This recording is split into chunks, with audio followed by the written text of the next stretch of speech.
Thank you for joining us today. I'm Christa and this is Matt, and today we're going to be talking about how we approach helping you align your financial planning, your financial decision framework with the values that you hold dear, and how and why that's important to make you truly successful in the long term. And what we found is when you do this, you really have a lot more satisfaction in your outcome across the board. We spent a lot of years kind of following a traditional approach to thinking about financial goals that's really just purely math-based. And what we found is that it doesn't really lead you to the most efficient outcome in terms of what you internalize. So oftentimes people are not saving enough and they feel afraid of the future, or they're saving too much and they're afraid to spend it when they really should be using that for something that's meaningful, because you can't take it with you. And I will just add, these conversations, that what we're going to get into, they're where things really come alive, and they're the hard part. Because if you were to say, I want to buy a house that's worth this much in this many years, that's just a math problem. That shouldn't be hard for us to figure out, especially as financial experts who can run the time value of money calculations. That's not a hard question. The hard question is, how do we get the goals right, and how do we line this up well over time? Yeah. And so when we're looking at this, we look at a few different things. And traditionally, this has been, like we've talked about, math-based calculations that say how much are you going to have when you're long gone, and how do you make it last forever, and then just give it this pile of money to your heirs and hope that they do things well with it, that they live well, maybe even in a way that you didn't. And what we look at is there are really three different types of capital that we have to plan for at the same time. The first one of these is your financial capital. And that's pretty obvious. It's your money. It's your debt, your assets, your house, your cars, your cash, your stocks, all the different things that you own, your business, if you have a small business. This is your financial capital. It's the stuff we can measure and calculate. We have to make a plan for that. We have to make it last. We have to help you deploy that in the present as well. The next thing that we have is your social capital. This is really your influence. This is the influence you have in your family, in your community. In your community, yep. In your church, in your business, with your employees, with your employers. You have influence across a wide range of individuals. How do you make the most of that? How do you impact those people personally? How do you leverage that as well to have more impact in your community and to live a life that's more fulfilling in your sphere based on your beliefs and values and convictions, which we'll talk about that a little bit later. And the third type of capital that we have is, I already said social capital, spiritual capital. And this is, what are the lessons, these deeply spiritual things that you want to pass on? What are the beliefs that you think are important that have shaped who you are? These look different for many of us. Our spiritual capital is very significant in our lives. We really value our spirituality and our faith, and it's a main driver for us, and we find that's true for most people of faith. But even if you're not a person of faith, you have this spiritual capital. How do you want to influence people on that deeply personal and spiritual level and shape those people? What are those things that you can give? So when we're looking at these, we don't want to save these up until you're gone. If you look at things like social capital, spiritual capital, it's really easy to see that it doesn't do any good if you just wait until you've passed away and you've never been kind to anybody or never cared or showed up for somebody, and you write them a letter after you've passed and say, you're going to receive this when we're at my funeral. It doesn't do anything. Right? It's obvious to us that those you can't pass after the grave, but financial capital is also something that you need to distribute in balance over the course of your lifetime. We don't want to see any of our clients starve in retirement, but we also want to make sure that our clients are able to live here and now and do the things that are meaningful and impactful all along throughout the course of their life. And also, when we encounter people that have excess, they've been good savers, they don't have extravagant lifestyles, and we're looking at the situation and there is in fact excess, we want to give them the opportunity to ask the question, how do I want to use this or distribute this during my lifetime, instead of just saying, well, they're happy with living on a lot less than their portfolio can generate and it'll just go into their estate. But to give them that opportunity in the present as we assess things to say, what do you think the best choice of using this money is? And it's a lot more fun.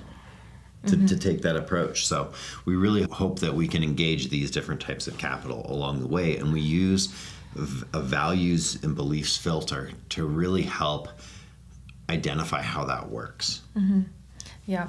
So kind of shifting to another place in this diagram that we'll have up on the screen, we have these concentric circles, and in the financial industry, we tend to live on the outside of the circle, and we want to talk about things like, what's your family situation? Are you married? Do you have kids? Who are the people involved here? What do you do for work? How much do you pay in taxes? What other components are things that we need to fund or things that interact with the finances? And we tend to live just in that outside sphere of conversation. But what we find is that to really understand those things for our clients and to really drive forward on a holistic plan, we have to start at a much more core level, which is what are your beliefs, values, and convictions, and how do those drive the things that are most important to you? Going from that tangible outer circle to sort of almost through the circle that defines our passions to what's really at the core of those.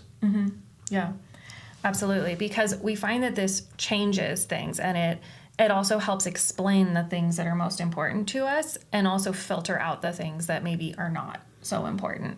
And we can all come up with all kinds of goals, right? And because so often we just say, well, what do you want? And you're like, well, I can start spitting off some things that I think would be cool. And if you really lean into those, you'll decide that they're really important. And maybe they are. But if we don't ask the question of why they're important, we can find ourselves going in the completely wrong direction. Yeah, and whether those are career goals or recreation goals, travel types of goals, there might be family vision that you have. As we ask those questions of, well, what's driving behind that? What's the driver behind that? What's the why? We have to do that even sometimes a few times. Continuously. Continuously, and really, really dig down deep to say, what are the pieces that aren't changing about this? When you get to the place of having that new house, what's still the same? Because once you get to your dream house, you have to figure out the next chapter and reinvent yourself. You have to have a new vision and a new dream. So there's something that has to be really more centered to align all of your goals so that you can be consistent and really achieve those things. And one of the things I think that we found is a lot of these values, these beliefs, these convictions, these things that are core to ourselves, they actually don't take a lot of capital. They're often free. If you really care about having a healthy marriage, if that's a value to you, that doesn't take money. Sure, it's nice to go out to dinner, or it might be nice to take a vacation with your spouse or do something.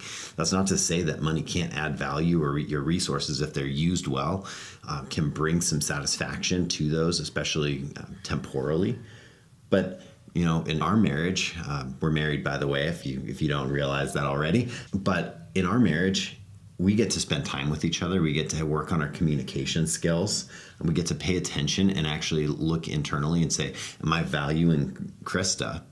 And that doesn't take anything. That's free for me to build good habits in our marriage and to pay attention. So a lot of these beliefs and values and convictions that we find people have, they don't take a lofty savings plan to get there, to accomplish it. It's really about being disciplined and focused on the things that matter in the present, and then allowing the resources and the ways that you're using the capital to augment those and amplify your ability to be successful in those things. Absolutely. And the other reality that we face is that goals are simultaneous, not sequential, and often in competition with each other.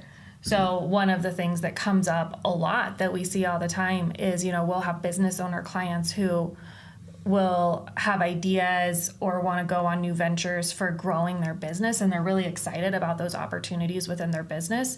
And then they'll also say in the same conversation, and I want to spend more time with my family.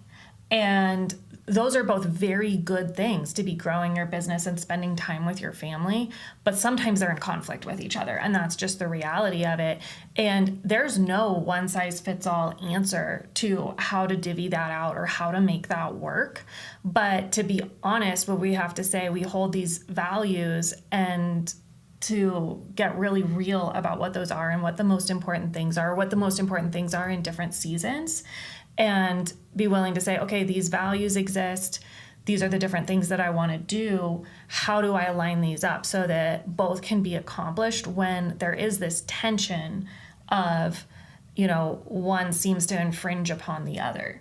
And how do you reconcile that? To riff off that example, you might have a business idea that has a really positive impact in your community, and that might be really, really important to you, and that might align with your values of having a really positive community impact. If kind of, hopefully it's a little more specific than that, because that's pretty generic. But so you're looking at that, but you're also saying, I want to be there for my kids at this stage. Well, those are both really important and good things, and you might lean towards solving that in some sort of a chronological prioritization structure, or you might prioritize that by impact and say, well, I am going to work on the community impact and hope that's a good example for my kids. That's social capital and spiritual capital that you get to distribute by giving a good lesson for your children. Or it could be, I'm going to find a way to bring my kids along in that impact. And there are different ways that you can arrange that, but without identifying both the tension and then the value drivers behind them, you can't really reconcile those very well. We find that this values alignment has so many different dynamics that it brings. Spending problems, those are usually heart condition problems. Those are usually, I want to satisfy something that I don't feel like is being satisfied right now. So I'm going to look at a thing to meet a need that I have that's really intrinsic. And we get into these habits of overspending.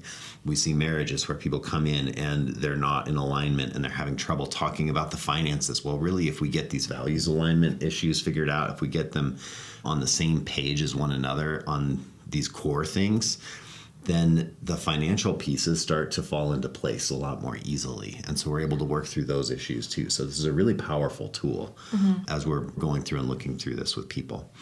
We're really, really excited about the opportunity to walk through some of this journey with you. It takes a lot of work. It takes a lot of time. We don't get to discover these things overnight about the people that we're working with. It's a long process of asking those why questions. So we're really excited to explore this with you and to sit down and talk through these things, figure out what your financial capital looks like and your social capital, your spiritual capital, these beliefs and values and convictions, how these can drive your purpose, your impact, and lead you to a far more satisfied end result in your financial life as you go through your whole financial life. So we look forward to meeting you here in our office and talking through this more.